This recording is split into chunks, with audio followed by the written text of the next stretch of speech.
Okay, guys, so we're starting all over again. I'm hoping that this time round we will have Koje connect properly. So we're just waiting to see what will happen. So just give us a few seconds. I don't know if it's his internet, if it's my internet. You know how this internet can be. So we'll just give him a few seconds to come back and join us again. So good evening, everybody. How you all doing? My name is Oriyomi, aka Mr. Mahogany, and you're welcome to the FFA Chat Room. And this is our special edition, as we like to call it, where we feature young, new, and under 30s creatives, designers, stylists, people that are new on the block, people that are just starting their way out into the industry, finding about their struggles, their triumphs, their challenges, how they're making their business work, what they're going through, to be an inspiration to other young people that are out there that are trying to achieve something. So we're just waiting for him to, okay, he's tried to come back on, so we're just seeing. Of Lagos, how you doing? We're just waiting to see if we can bring him on board again, and hopefully that it will be better. Okay, it looks better, that's for sure. Koje, can you hear me? All right, so this time we get a fantastic picture, but we can't hear him. I'm assuming you guys can hear me, but we can't hear him. Koje is back on. Yes, we can see he's back on, but I can't hear him. Can you hear him? Why? Nikki. Hi, how you doing? Right. Koje has left again. Who's this? Okay. Is it okay? Okay. I'm trying to see what it is. Okay, Becca. Hi, how you doing? Sorry, guys, I'm having problems with my comments, so I'm really struggling to see them. So if I don't respond to you, please don't be annoyed. Right, here we go again. Yes, so Becca, how you doing? So I'm not going to waste too much time because Koje, can you hear us now? I can hear you. Hello. Yes. Okay. Right. Is this better? It seems to be. Okay. I'm so sorry. I'm so sorry about the internet. We've been trying to figure this out for the last 15 minutes. I'm so sorry about that. Let me say this first. Hello, can you hear me? Yeah, I can hear you. No okay, problem. So finally I think it will come around. Hello. Okay, so let me do a quick introduction about you. Yeah, sure, go ahead. And then we get straight into the questions. So Okay. Oriyomi Adedoyin, popularly known as Koje of Koje Originals, is a 27-year-old Nigerian designer and chief creative officer of the Lagos Atlanta men's fashion house Koje Originals. He's a true designer who has always been interested in fashion from an early age. He is also a stylist and consultant and has worked on many movies and fashion shows, including South Africa Fashion Week. He's constantly interested in innovation and moving his brand to the next level. Koje, how are you doing? I'm great, Mr. Sholak. It's great. It's an honor to have you here. I'm so sorry about the internet once again. I'm just going to clear that out. And thank you for the intro, for the bio. I'm highly honored to have you, or actually have me among the top 30 under 30 creative, new and creative entrepreneurs. Thank you once again for having me here. You're very welcome. So, Koje, getting straight into the business. Okay. Yeah, sure. The idea of this show is people want to know about you. We want to know about your struggles, your challenges, what's working, what doesn't work. So I'm going to ask you a whole series of questions, and let people be honest. Let people know what it's really like. Don't try and over glam it when it's not glamorous. Glamorous, of course, when it is glamorous. People like to hype themselves and make it sound is far better than it is, but we don't believe that people learn from that unless they knew what the truths are like. So give us a background to your story. How did you get into the fashion space? So I mean, this like every other story is one which is very unique. I feel people's story are very unique to them, and my story started from every young child who had an eye for fashion. So this probably started when I was in my early childhood. And I would say it just started as a thing that I would just do on the side with my, family, my mom and my sister. And I had an eye for fashion that would always take out for style and color.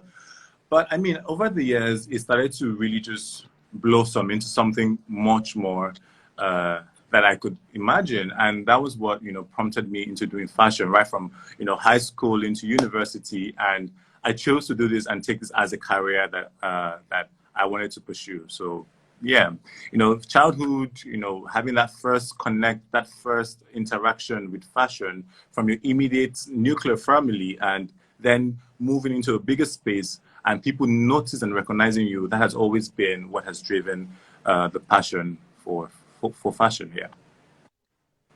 I just to let you know, Koje, you're on your own platform. It's not showing your live, so it means that all your fans, people on Okay. your page, don't know you're live. I'm just letting you know that. So I don't know what you can do about that. It's showing on what profile?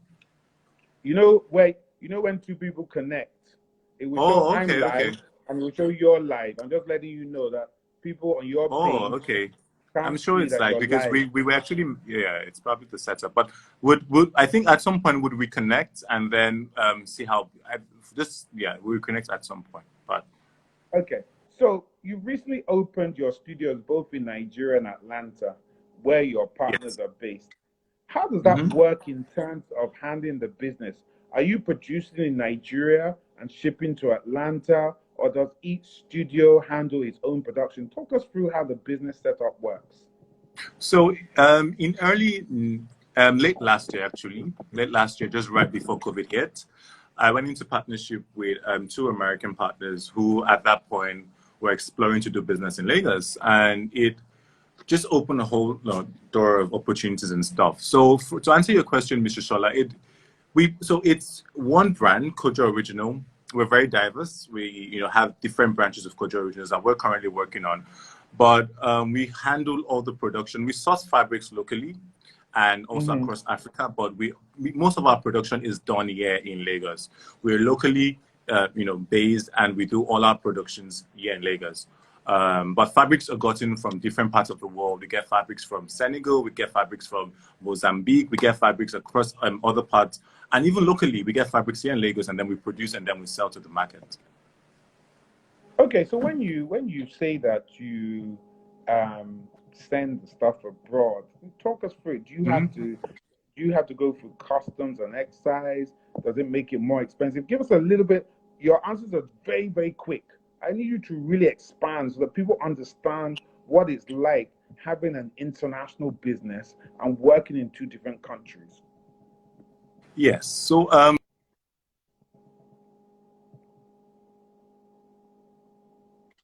sorry, I lost you. Hello? Yeah, I'm here. Yeah, so with the new technologies we have, I mean, it's easier for goods to move across board, but there's always that special ingredient. There's always that special, attribute that gives. So my partners, we've created such a way that we can actually get this product easily across board, and that way that helps us. My partners comes to Lagos quite frequently, and then that way we can move products across different countries actually. So why did you decide to set up in Atlanta? Why Atlanta of all places? So yeah, I went into business with two American partners, and they're currently based in Atlanta. So we're starting from Atlanta as a starting point, which is their home base, and then we're going to spread across different states in the United States and across Africa and the world in general. Okay, so in Atlanta, what do you have? Do you have a shop? No, it's friends and family.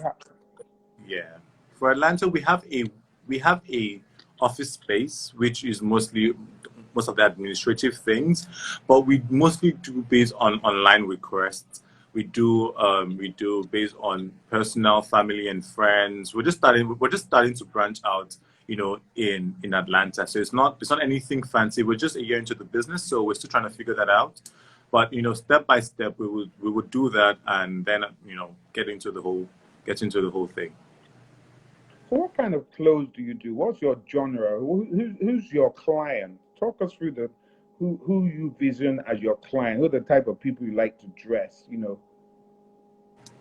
So I mean, like, for a business that is driven based on passion, we most likely cater for based on a part, like we want to give you that experience. So if you're working as Mr. Shola, and your style is very funky, very hip hop and everything, we can cater for that.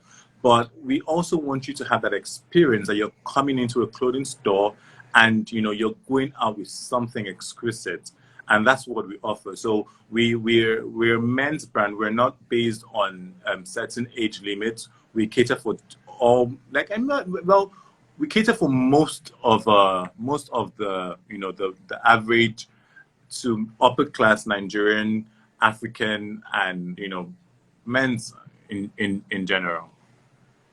Okay. Well, just very briefly, I need to ask Wari a question. Wari, if you can hear me, is Yes, I can. Koje? No, sorry, this is for Wari. Wari, is Koje still not showing live? Because none of your fans and people on your page are seeing us, Koje. None of them are seeing us. So I'm just waiting for Wari to ask us. Because if you're still not showing, we might come off and come back on again. Because I don't think it's fair to all your fans that are out there that are not able to see you. So just go off a second. Let's bring you back on, and we'll see if we can if it picks you up. Yeah. So I'm just going to end you and bring you back on.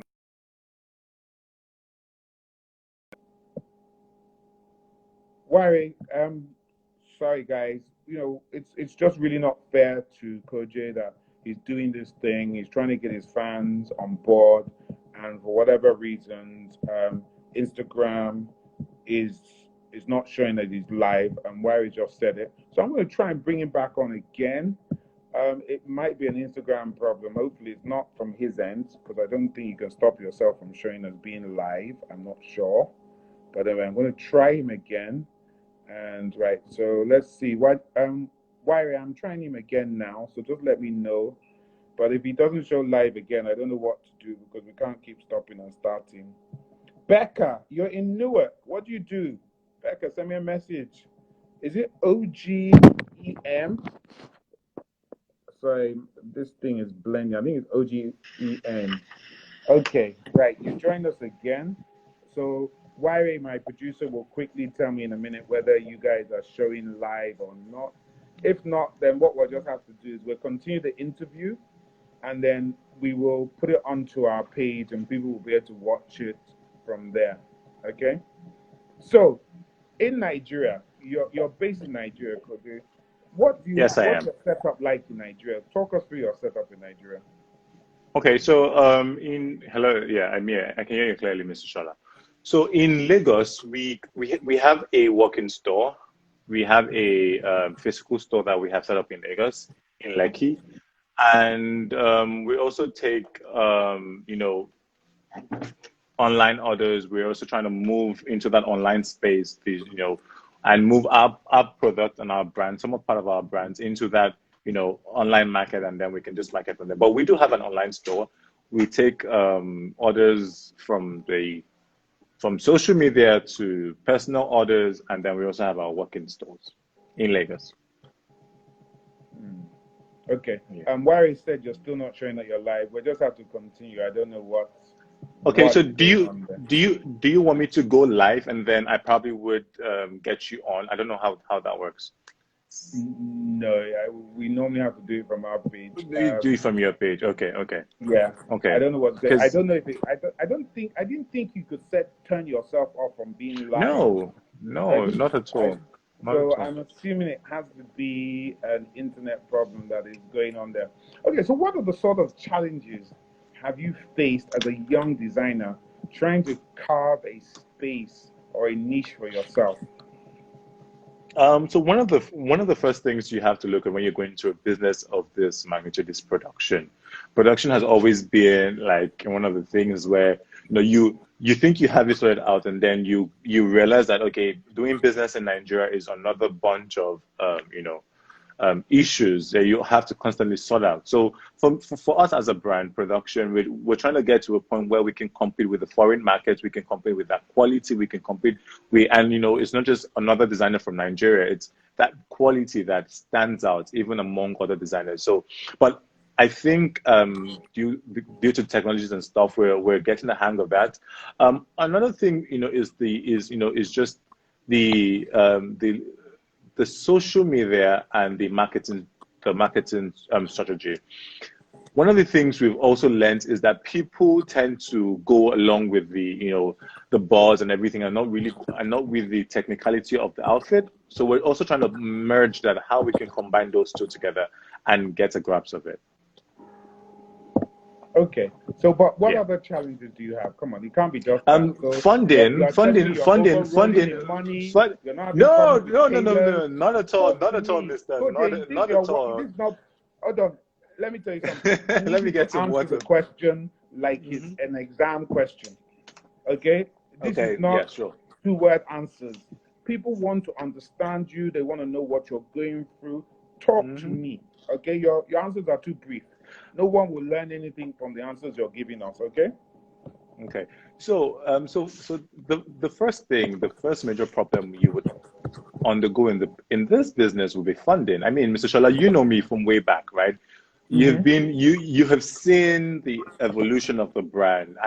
One time I was into styling, some other time I was into fashion entrepreneur. So it's finding that right niche, and at the same time being able to fund it, that it gets to that level where you're comfortable enough to say, you know what, I have this sorted out. A lot of people don't get the necessary funding, and they have the talent. I mean, a lot of Nigerians are very creative. A lot of Nigerians are talented. A lot of Nigerians have that creative mind, but they don't have that access to to the funding. You don't have that access to the exposure. It's every young creative would tell you, I have a lot to give. I have a lot to offer, but I just don't have the platform. I don't have the funding. I don't have the exposure that would allow me be marketable.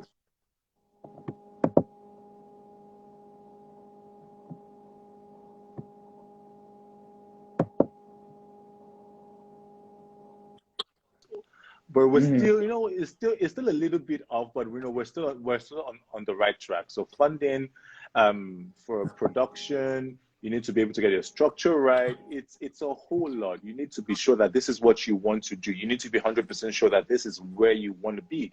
Because if it's just based on, okay, I want to do this because somebody else is doing this, you would not necessarily get far. The passion has to be there, but at the same time, you need the technical know-how. You need to be able, and you need to be actually ready to receive and learn from people, and then that would help you expand, your business. So you spoke a little bit about funding. Was that the reason why you decided to get foreign investors? And the investments they put in, what have you been able to use it for? How has it been able to help you grow your business? So I mean, I had always, and the thing about me is I feel and I understand the power of collaborations. I mean, me being on live is the power. I feel and understand the power of collaborations and partnership. That is something that a lot of Nigerians haven't come around yet. But when you join forces with people, not just in terms of the funding, but it gives you ideas. It gives you that creative mindset to explore.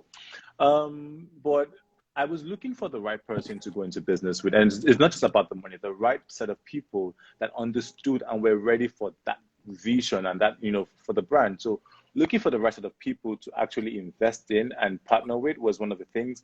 Then getting the right people, I felt like these people understood where I wanted the business to be and where the business has to be. So that's one thing. How it has helped us, it helps us a great deal in terms of the exposure, in terms of we have a larger market crowd. It's a larger market base, fan base for us to explore. It's the more people can see your brand, the more visibility, the better for you. So, yeah, that's it. Okay. All right. So apart from being a designer, Mm-hmm. I knew you as a stylist. All right. Yes. That's how I knew you. Yeah. Mm-hmm. What's Yes.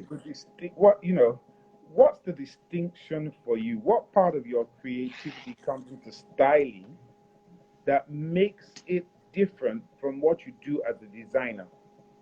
Or being a stylist first, has it made you a better designer? What's the connection? How did it work? How was it beneficial or not beneficial? A lot of people say you need to jack jack of trades. You just like when people do a lot of things. I feel and I understand when you take time to build a certain talent, when you plant, you water, you take your time to do that, then that can generate into other things. My years in styling only helped me to understand the concept of pattern placing. It helped me understand a lot of things, and I would never undermine that the numbers of years I spent in styling. But how that helped me as a designer is you're able to see the finished product even before you start. So as a stylist, you're working more with finished products. You're saying, okay, this goes with this and that goes with that. But as a designer, you're able to start with okay, you see the piece, you see the end product, and then you can visualize, you can see that okay, this is how it's going to look even before you start. And a lot of designers find it hard to see that because that's very necessary. You want to give people the option, okay, this is just a pantry. How can I use this? There are multiple ways in which you can use a pantry. There are multiple ways in which you can style a pantry. Even creating a pantry, there are multiple ways in which you can do that. So I feel like, that helps with the creation process, having both, both knowledge, both as a stylist and as a designer. Okay. So, Yeah. do you still do styling work? So for most of my photo shoots, when it's relating to Koje originals, I would still serve as both the creative director and the stylist for that project. But I offer personal styling to a couple of people, friends, families. Not as I would take it up as a project, but it has to be something dear to my heart. It has to be a project that I feel passionate about. Like we're in talks with a movie production. That has to be something I feel passionate about for me to take up that project. I would want to go back into that, but it has to be a passionate need for me to go back into that. But I don't undermine it. I feel it's played a vital role in the formation of my brand. So, Coach, what makes it that a lot of how do I put it now? A lot of stylists end up going into or becoming designers. Why does that seem to happen a lot?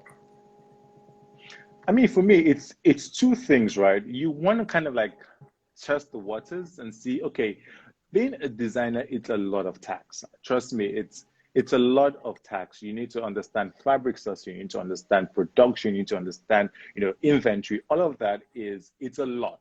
So for stylists, you want to kind of like, a lot of stylists would tell you, I have an eye for fashion. And as a fashion creative, you think you can double in both, but you want to start small. That's the first thing. You want to start as a stylist. You want to be, okay, you know what? Let me just see if this is really my thing. And from there, you can tell. The second thing would be, funding. Okay, so be a fashion stylist is quite not as expensive or as highly investing as being a designer. For a designer, you need to understand the long run, fabric sourcing. You have to understand that, you need to make a collection, put it out on a runway. Those things cost money. So people kind of go the other way because, it's just cheaper to be a stylist. It's cheaper. You can get pieces from designers and just create a wardrobe, and then you can have a personal stylist service. But being a designer is highly expensive. Those are the two reasons why I would say. Okay, so in terms of shows and designs, have you done any shows yet? Have you done any fashion shows? And if yes, what type of shows have you done? For as a designer, I don't think no, we haven't done any fashion shows on Walkways or anything, but we have a couple of collections that we're currently pushing. Like, we had the Dudu and Wa collection, which was more of an African inspired collection. We have the Online collection, which is one of the things I'm wearing, which is like free clothing, comfortable clothing and stuff. So we haven't done the fashion runway. For me, it's like, okay, do we want to go into that? Because that takes a lot of effort and a lot of, time and resources. So, and again, COVID, I must say, has restricted us from doing that. But hopefully in the nearest future, we would have that done. Okay. So Yeah. we're looking forward to seeing your clothes definitely on the catwalk. That's something that Yes. we're looking forward to. Do you think that you'll be doing your first show here, or would you be doing it in Atlanta? I mean, we have to put into perspective COVID. COVID has happened, and the fashion scene is just the COVID took its toll on the fashion industry. So we need to watch back as a company. We need to say, okay, what's best for us to do in the next year, in the next 6 months? What's the next steps we want to be doing and taking? So, but ideally, I would really want us to explore the Lagos and the Nigerian market. I feel Africa has a lot of potential. Lagos has a lot of potential for African designers, and it has the platform. I mean, talk about amazing fashion shows like, the Fashion First runway. These are platforms that would give you, as a designer, that push, you need for your brand. So I wanted to ask you about production. Sorry. Mm-hmm. One of the things that designers always complain about is tailors, or the people that Yes. manufacture their clothes. How do you manage that side of the business? I was just having this conversation the other day with my partner, and I personally would say it's a thing. Like, when you're dealing with Nigerian tailors, trust me, it's a whole lot different from when you're dealing with other parts of the world. I mean, Nigeria, we're known for certain attributes, and I'm not trying to be finicky or anything. It's just simple illustrations into finished product. It takes a huge amount of work to communicate this to certain tailors. But I mean, once you understand people, once you're able to put yourself into people's minds, I mean, these people are all human beings. So you have to understand their feelings. You have to understand, what would make them work, what's making them more efficient. A lot of production goes into emotions. You want to understand, okay, whoever is making this piece, does he get my idea? Does he get my view? And how is that person feeling, for him to undergo this tax? Because it's not just to put a thread or pass a thread over the, no, it takes a lot more than that. It takes the process from creation to finish. It takes, from the illustrations, how you want the fabrics to place, how you want the fabrics to be placed. All these things matter. So, I mean, it's some days it's very good, some days it's very bad. You just have to find a balance in the middle, how you can best work through these things. So does that mean that whenever you're producing a garment, do you literally have to sit there or stand there with them from beginning to the end, watching them? How does it work? So it's all about what we do is we train these people. We give them a certain amount of time to train them, and then move them from that. Okay, what are they used to doing? How do they do these things? How do they produce these things? And then over time, we teach them certain things. Okay, this is how you do these things. This is not just, you just don't do it because you want to do it. We start to instill certain attributes and qualities into them, and over time, it changes. Over time, it improves. But the first few months, it might be a little bit shaky, which is why we have consistent people that handle certain projects, and over time, we bring in more hands to handle it. Okay, well, it seems you seem to have sorted that side of the business out, because I speak to a lot of top designers here, and even up to now, they're still complaining that tailors are their biggest problems in terms of production and producing their clothes. Yes. So Yes. I'm wondering how you have it so easy. No. I don't have it so easy. It's not like I'm saying it's all rosy. But what I'm saying is, what has worked for us over the few months we've been in business is, people that understand people's emotions. It's easy.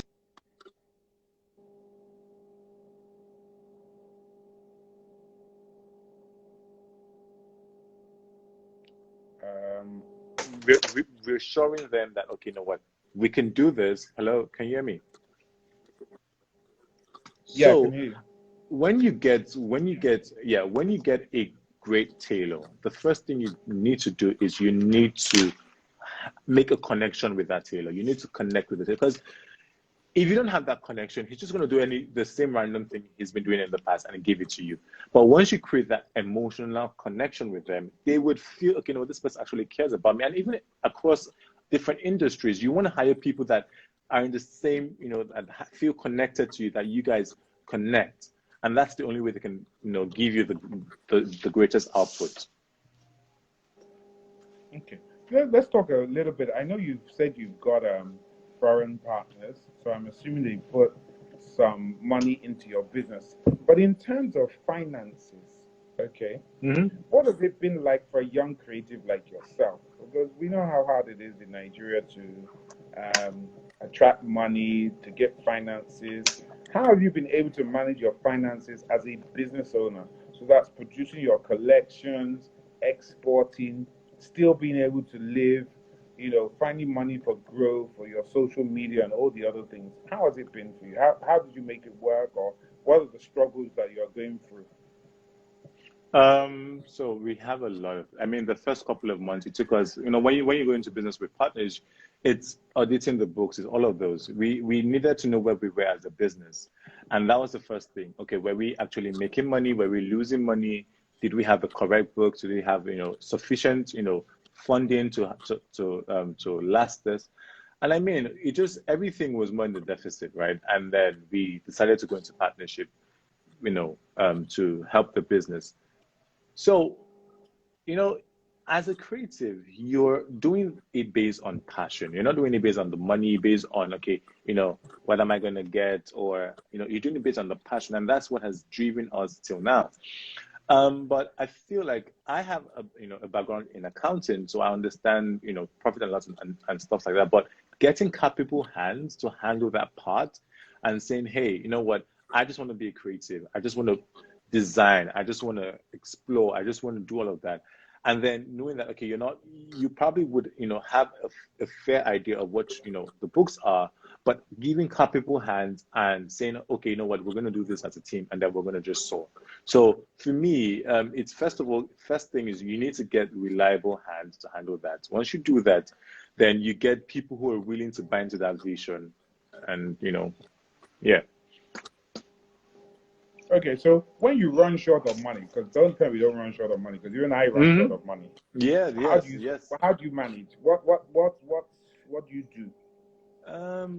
It's just step back and evaluate everything. At that point, you just want to step back and say, okay, are we actually making money, or are we not making money? And then know what's the best. Okay, so if you want to be consistent and you want to still do it, you want to ask yourself, okay, what do we need to do? What's the next step for us?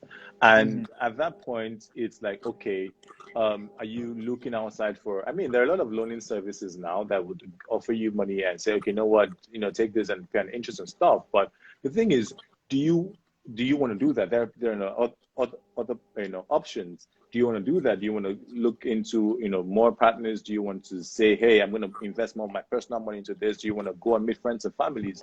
So a lot of those options are very available. And that's just, those are the options that we have explored as a business, and that's just been it. Okay, so yeah. In terms of operating your business, which you do in two different countries, where would you say it's easier to do business, in Atlanta or in Nigeria? And if whichever answer it is, why? What's the difference? Due to COVID, I haven't been able to explore the other markets personally, physically.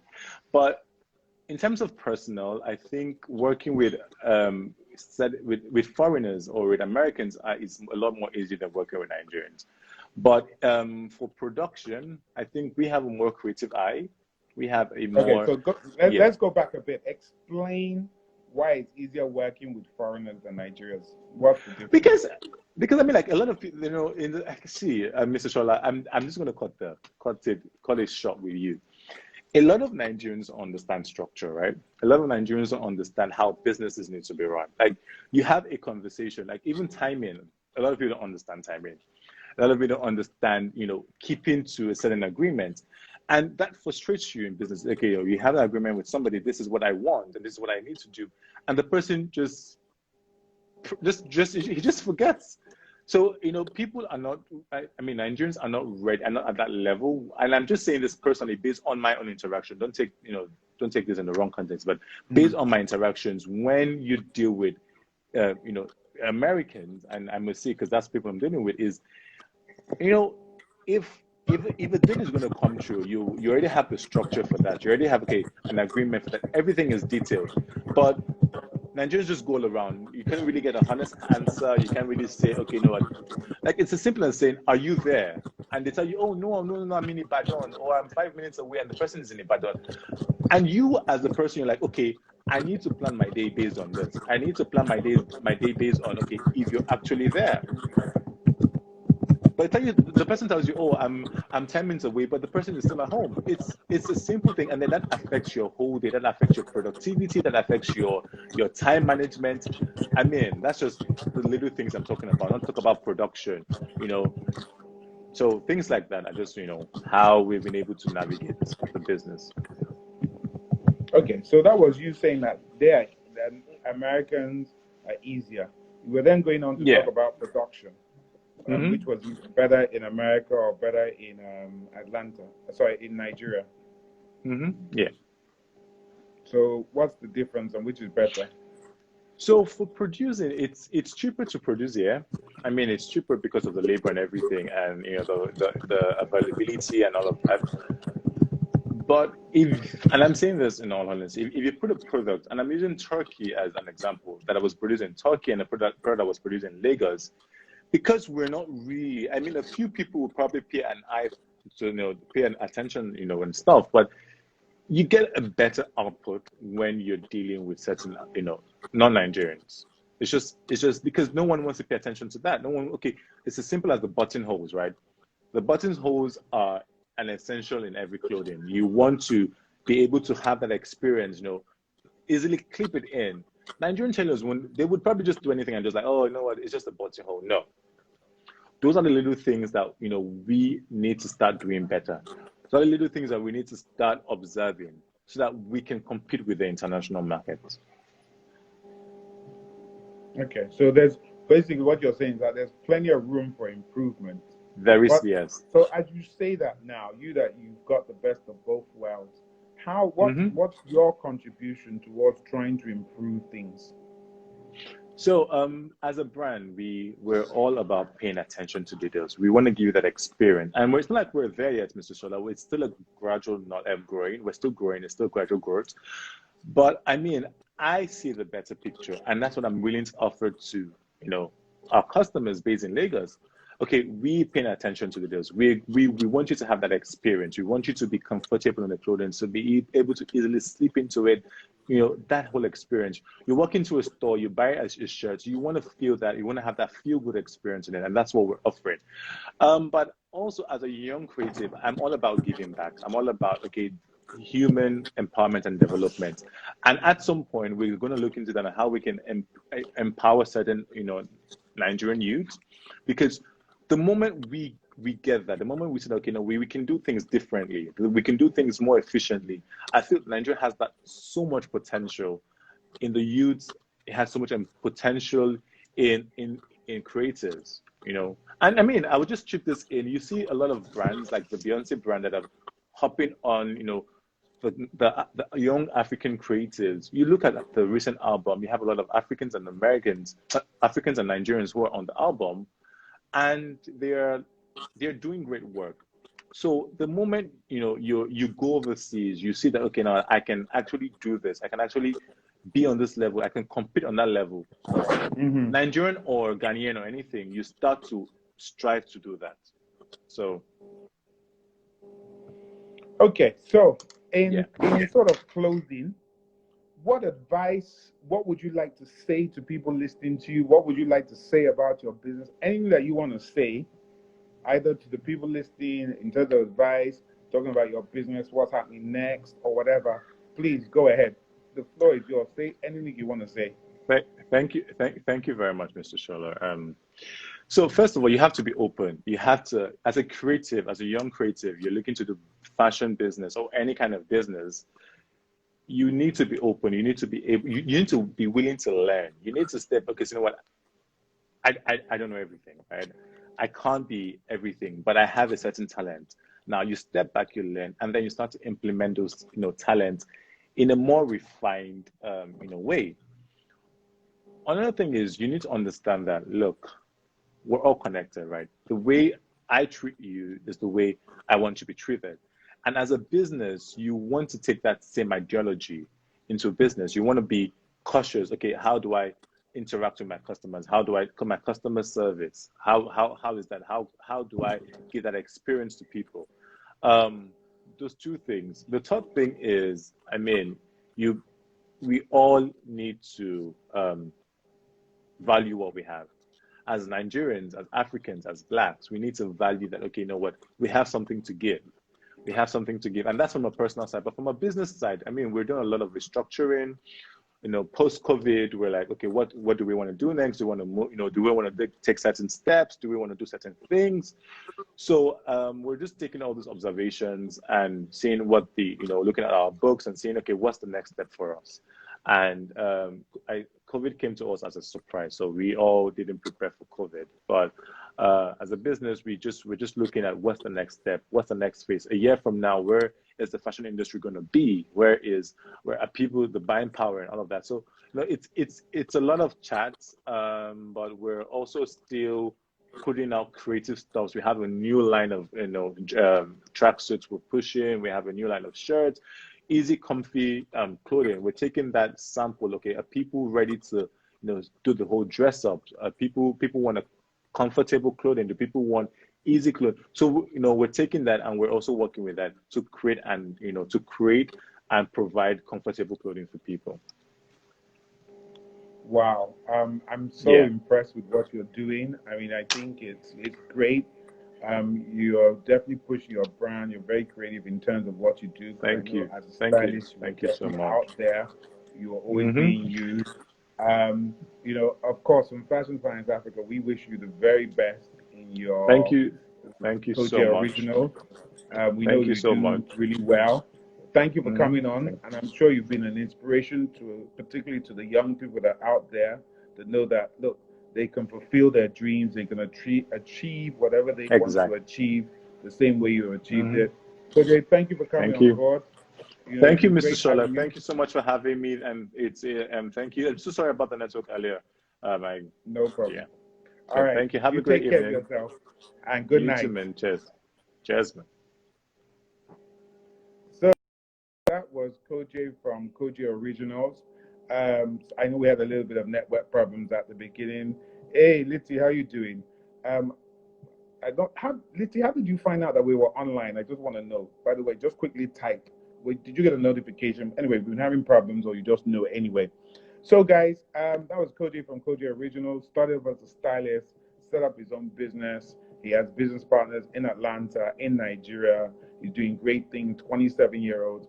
Please, if you know any young people that are out there that we need to be supporting, and it's not just about designers, it's creatives, it's models, it's designers, stylists, makeup artists, anybody that's in the fashion space, we'd love to. If they're under the age of 30, we can definitely feature them.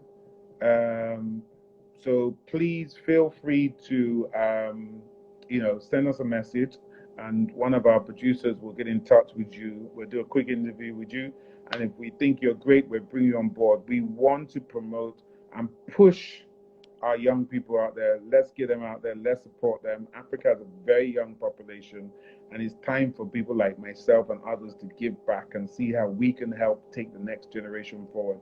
Guys, we'll be back again, of course, next week, Thursday, with another great edition of FFA Chat Room. We're also here on Tuesday with Mahogany True Talk.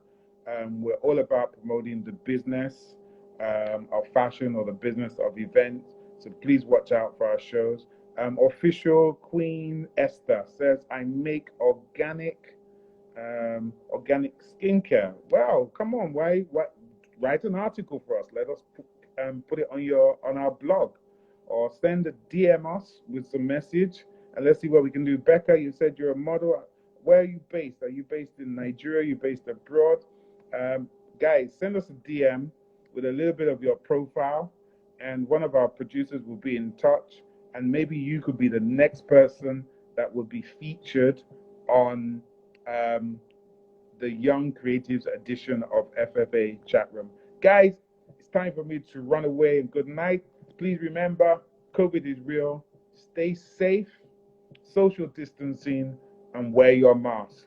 We'll see you again soon. Good night, everybody.